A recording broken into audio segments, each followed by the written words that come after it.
Hi guys, in this video we're going to give you an overview of keto and intermittent fasting, okay, from A to Z. Let's take a look at all the things that happen and all the barriers that you might run into. I mainly created this for new people just so they could see everything together. I know it looks complex, but let's just kind of go through it. Okay, so here you are, you're having breakfast, lunch, and dinner. Don't forget about the snacks, right? That's an average person. You're just pretty much grazing the whole day. You got belly fat, fatigue, memory problems, lack of focus, you're craving, high blood pressure, anxiety, depression, and diabetes. But other than that, you're doing pretty good. So what is the common denominator of all these? High levels of insulin. Okay, you have insulin resistance, which is causing high levels of insulin. That's what's creating all these symptoms. So these symptoms are the tip of the iceberg. This is the iceberg, okay?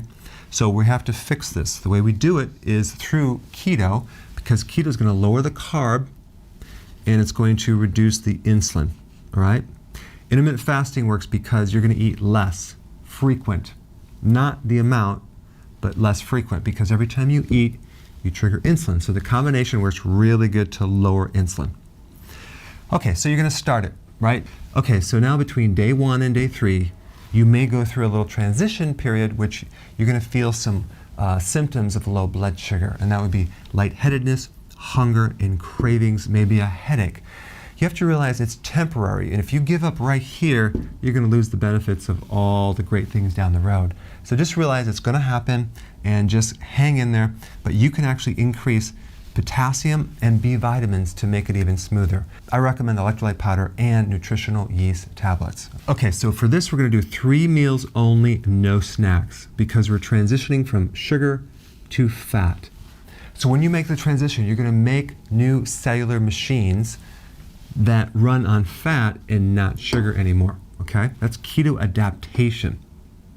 Now, the way to do that is you're going to go from one meal to the next. You're going to have to add some fat to satisfy you so you're not hungry. So the fat is the thing that you need to adjust so you have just the right amount. So it's not too much where you're feeling bloated and right shoulder pain and a headache.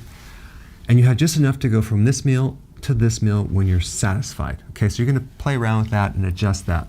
I'm talking like brie cheese, nuts, pecans are good, walnuts are good, eggs are good, avocado is good. Any of those fats are really healthy. And if you were to do a hamburger, for example, which has twice as much fat as protein versus a steak, which has twice as much protein versus fat, you'd be better off with the hamburger because the fat helps you go from one meal to the next, all right? So make sure you have enough greens, whether it's salad or vegetables, because we want to start increasing potassium. Very important. You need 4,700 milligrams of potassium. That's between 7 and 10 cups of salad.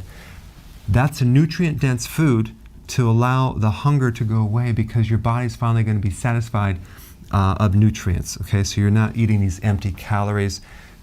But primarily you're going to get a lot of potassium to really help reverse this insulin resistance problem. Now you may experience constipation, for example, in which you might need to even add more potassium, or it could be the vegetables that you're consuming you're not used to, like kale, for example. If you're having too much kale, that can bind you up. If that's the case, switch the vegetable.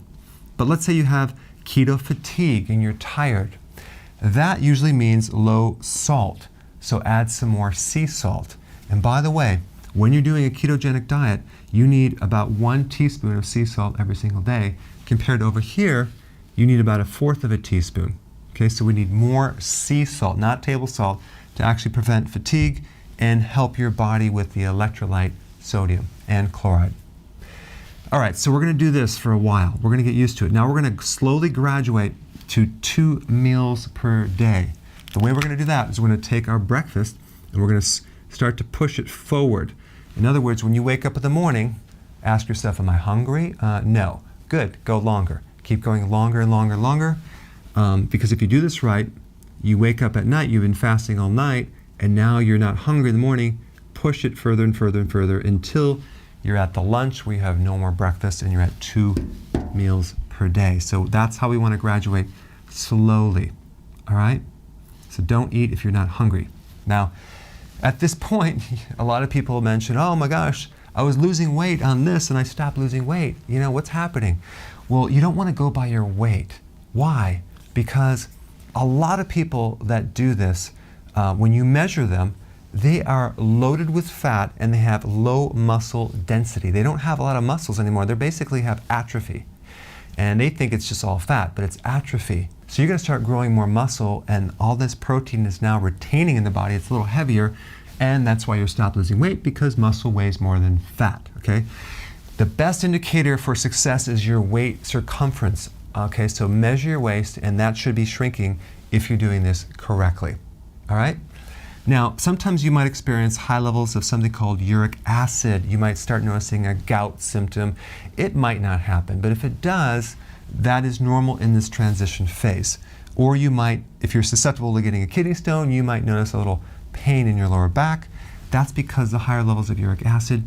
So you just want to make sure that you're consuming enough lemon juice or lemon in your water, or actual lemons, okay?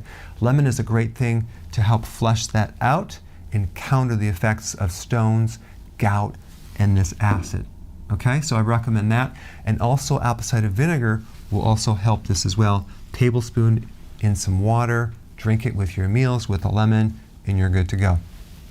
A couple of things will happen. You might consume food a little too much because you're like going to 2 meals and you're afraid. You're so used to so many meals, you're like, oh my gosh, am I going to be hungry? So you stuff yourself, right? Well, you just have to make sure that you learn from that and adjust the food, because you probably don't need to stuff yourself. I know this is hard to believe. You might actually cheat on this program somewhere, and you might find that the next day you're like way more hungry than you were yesterday, and you're craving carbs, okay? Because you just bumped yourself out of this whole ketosis. Just stick with the program, get back on the wagon, and continue. But if you consume the wrong foods here, your blood sugar will be off, and the next day you're going to notice like, wow, now I'm like really hungry. That's what that's all about. One thing to note is if you're doing 2 meals, make sure you're not doing low calories. Make sure they're nutrient dense, a little bit more food, so you're actually satisfied. And you're going to do 3 to 6 ounces of protein, unlimited vegetables, and the rest with fat. Now, right about here, your friend calls you and she says, oh, you're doing that keto program? Did you realize that it destroys the thyroid? It's going to make your thyroid slow, right? Well, let me just explain the facts on that. So number one, we're not doing a low-calorie diet. We're eating less, but we're keeping our calories high.